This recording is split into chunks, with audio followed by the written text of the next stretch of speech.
Chapter 28 Sparrows Drawn to Shirdi. Lakshmi Chand Buranpur Lady Megha. Preliminary. Sai is not finite or limited. He dwells in all beings, from ants and insects to the god Brahma. He pervades all. Sai was well versed in the knowledge of the Vedas as well as in the science of self realization. As he was proficient in both these, he was well fitted to be the Sadguru. Anyone, though learned but not able to awaken the disciples and establish them in self realization, does not deserve to be called a Sadguru. Generally, the worldly parents give birth to the body, but death invariably follows life. But Sadguru does away with both life and death, and so he is more kind and merciful than anybody. Sai Baba often said that let his man devotee be at any distance, 1,000 kilometers away from him. He will be drawn to Shirdi like a sparrow with a thread tied to its feet. This chapter describes the stories of three such sparrows. Lala Lakshmi Chand. This gentleman was first serving in the Sri Venkateshwara Press in Mumbai, then in the railway department, and afterwards in the firm of Messrs. Raleigh Brothers and Company as a munshi. He came in Baba's contact in 1910. 1 or 2 months before Christmas, he saw in his dream at Santa Cruz an old man with a beard standing and surrounded by his bhaktas. A few days later, he went to the house of his friend, Mr. Dattatreya Manjunath Bijur, to hear the kirtan by Das Ganu. It was always the practice of Das Ganu to keep Baba's preachers in front of the audience while doing the kirtan. Lakshmi Chand was surprised to see that the features of the old man he saw in his dream tallied exactly with those in the picture, and thus he came to the conclusion that the old man he saw in his dream was Sai Baba himself. The sight of this picture, Das Ganu's Kirtan, and the life of the Saint Tukaram, on which Das Ganu discoursed all these things, made a deep impression on his mind, and he decided to go to Shirdi. It is always the experience of the Bhaktas that God always helps them in their search for Sadguru and other spiritual endeavors. That very night, a friend named Shankara Rao knocked at his door and asked him whether he would accompany him to Shirdi. His joy knew no bounds, and he at once decided to go to Shirdi. He borrowed 15 rupees from his cousin and, after making due preparations, left for Shirdi. In the train, he and his friend Shankara Rao did some bhajan and inquired about Sai Baba with some fellow passengers, four Mohammedans who were returning to their place near Shirdi. They all told them that the Sai Baba was a great saint living in Shirdi for many years. When they reached Kopargaon, he wanted to buy some good govas as offering to Baba. But he was so wrapped in the scenery and sights there that he forgot to purchase them. When they were nearing Shirdi, he was reminded of the Govas. Just then he saw an old woman with a Gova basket on her head running after the Tonga. The Tonga was stopped, and he gladly purchased some fruits when the women said, take all the rest and offer them on my behalf to Baba. The facts, namely, that he had intended to purchase govas but had forgotten to do so. The old woman's encounter and her devotion to Baba, all these were a pleasant surprise to both the friends, and Lakshmi Chand thought in his mind that the old woman might be some relation of the old man he saw in his dream. Then they drove on and came near Shirdi, and on seeing flags on the masjid, they saluted them. With puja materials in hand, they went to the masjid and worshipped Baba with the due rituals. Lakshmi Chand was much moved and was extremely happy to see Baba. He wrapped himself around with Baba's feet as a bee with a sweet smelling lotus. Then Baba spoke as follows: cunning fellow, he does some bhajan on the way and inquires from others. Why ask others? Everything we should see with our own eyes. Where is the necessity to question others? Just think for yourself whether your dream is true or not. Where was the necessity of the darshan by taking a loan from a Marwari? Is the heart's desire now satisfied? Hearing these words, Lakshmi Chand was wonderstruck at Baba's omniscience.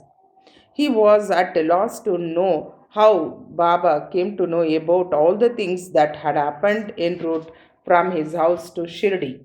The chief thing to note in this respect is that Baba never liked people to borrow or take loan for his darshan or celebrating any holiday or making any pilgrimage. Snazha. At noon, when Lakshmichand was sitting for meals, he got some snazha from a devotee as prasad. He was pleased to have it. Next day also he expected it, but got nothing. So he was anxious to get it again. Then on the third day at the noon arti time, Bapu Sahib Jog asked Baba what nevedya he should bring. Baba told him to bring snanza. Then the bhaktas brought two big potfuls of snanza. Lakshmi Chand was very hungry and there was some pain in his back. Then Baba said to him, "It is good that you are hungry. Take stanza and some medicine for the pain in the back." He was again wonderstruck to see that Baba again read his mind and spoke out what was passing therein. How omniscient was he? Evil eye. During this visit, Lakshmi Chand also witnessed one night the procession to the Chowdi. Baba then suffered much from cough. He thought that this suffering of Baba might be due to somebody's evil eye. Next morning, when he went to the masjid, Baba spoke to Shama as follows: "I suffered last night from cough. Is it due to some evil eye? I think that somebody's evil eye has worked on me, and so I am suffering." In this case, Baba spoke out what was going on in the mind of Lakshmi Chand. On seeing these proofs of Baba's omniscience and kindness to his bhaktas, he fell prostrate at Baba's feet and said, "I am much blessed with your darshan. Ever be kind and merciful to me and protect me always. There is no other God to me in this world except you. Let my mind be ever wrapped in your bhajan and feet. Let your grace protect me from the miseries of the world and let me ever chant your name and be happy." After getting Baba's Udi and blessings, he returned home with his friend, much pleased and contented, and was singing Baba's glory on the way.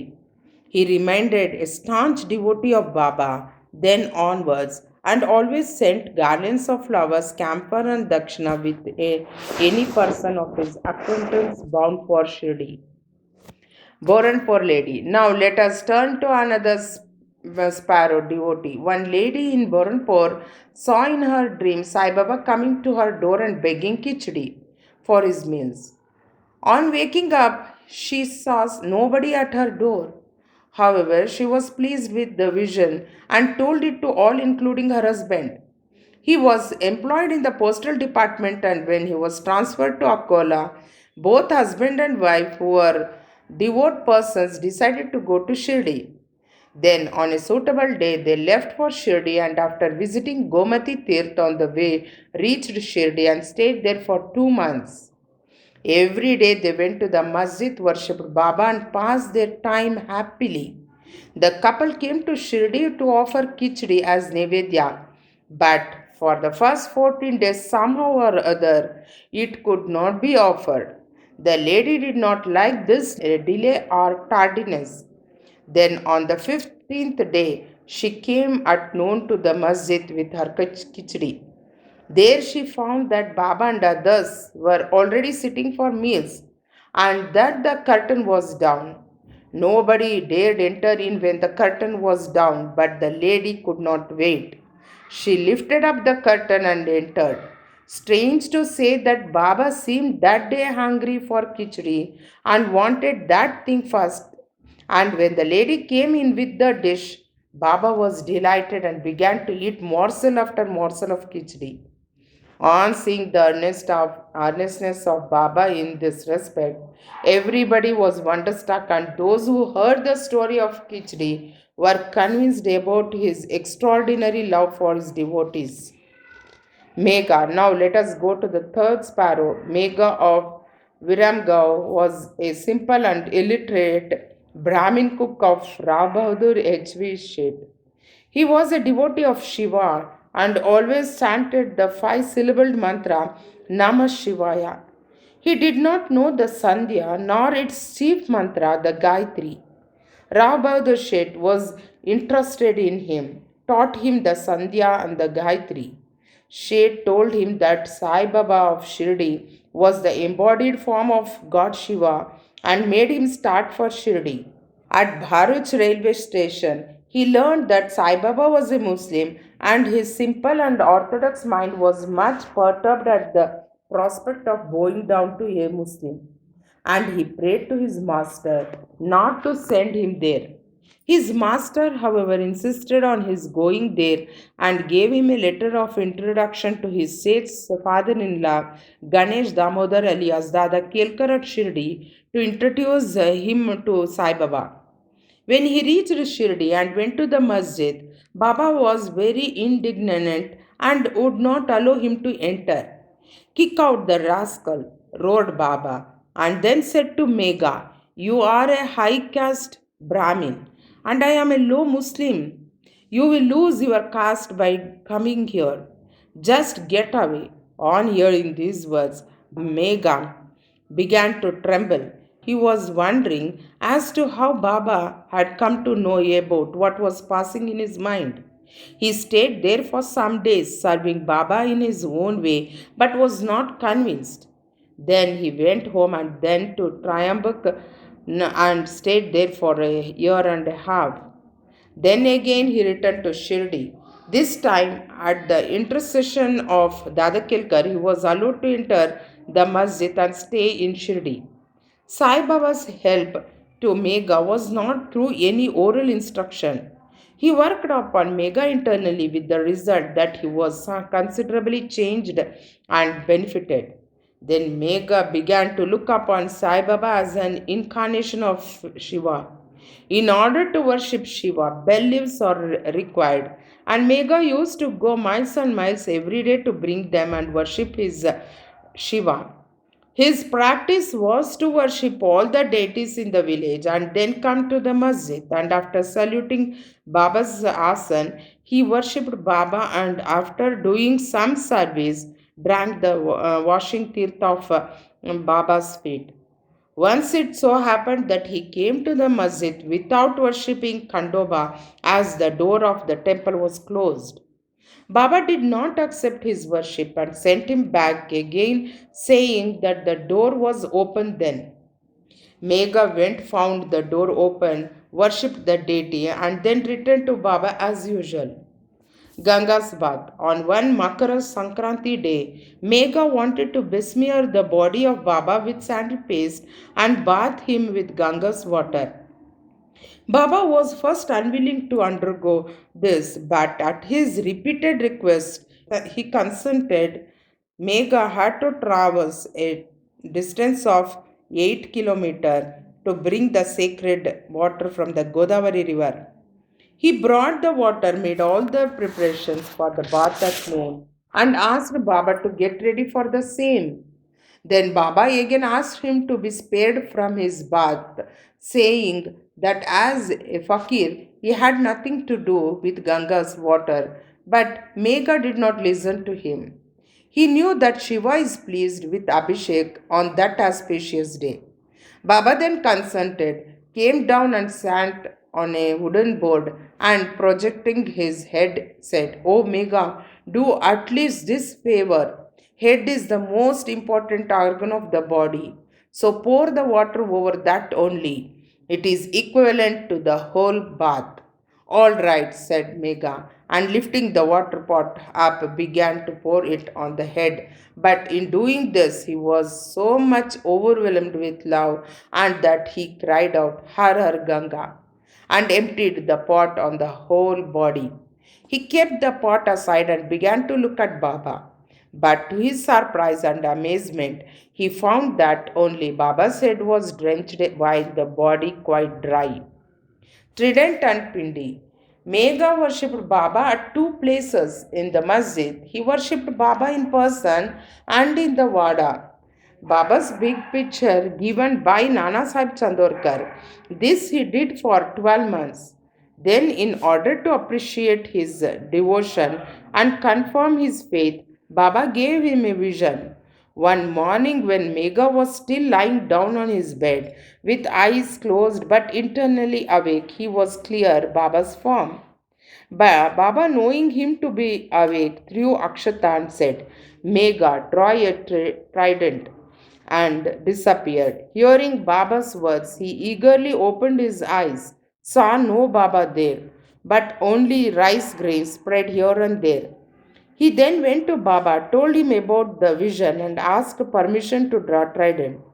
Baba said, Did you not hear my words asking you to draw trident? It was no vision, but a direct order. My words are always pregnant with meaning and never hollow. Megha said, I thought you woke me up, but all the doors were closed, so I was doubtful and thought it to be a vision. Baba rejoined, I require no door to enter. I have no form. I always live everywhere. As a wire puller, I carry on all the actions of the man who trusts me and merges in me. Megha returned to the ward and drew a red trident on the wall near Baba's picture. Next day, a Ramdasi Bhakta came from Pune, saluted Baba and offered him pindi. At this time, Megha also turned up there.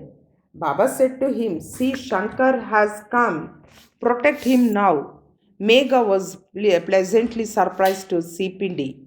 Also in the Wada, Kaka Sahib Dikshit was standing with a towel on his head after having taken his bath and was remembering Sai when he saw a Pindi in his mental vision.